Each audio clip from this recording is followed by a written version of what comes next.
Ons besoek aan die wildtuin. Dit is alweer Desember vakansie, die tyd van jaar wanneer normale familie strand toe gaan en ons familie besluit om Kruger Wildtuin toe te gaan. Eers was ons net 4. Ek, my ma, my pa en my boetie. Rista, Nens. Toe besluit my ma, familieherinnering is belangrik. Nou is ons 12 mense, 3 koelerboxe en 'n paar pakke Simba chips.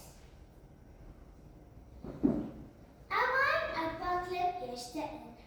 Ouma sien weer alles raak. Daar, 'n renoster. Dan is dit 'n miesje. Oupa sien weer niks raak nie, want hy slaap al van naaldspruit af. Net om wakker te word nou dan vra, het iemand bultong? Toe klim Tannie Hannie, oom Henny ook in met hulle kinders. Lukas, Daniel, Johannes en tog klein Marie, wat huil as sy belasting betaal. Tannie Hannie verloor goed terwyl sy vassit. Waar is my sonbril? Dis op haar kop. Waar is my selfoon?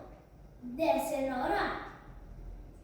Toe ouma uitklim klaar ingepak is, lyk die koppie soos 'n hoë sak wat te vol gepak is. Agter in die kar het Lukas al sy 3de pakkie chips. Toe skree hy skielik, "Stop! Leeu!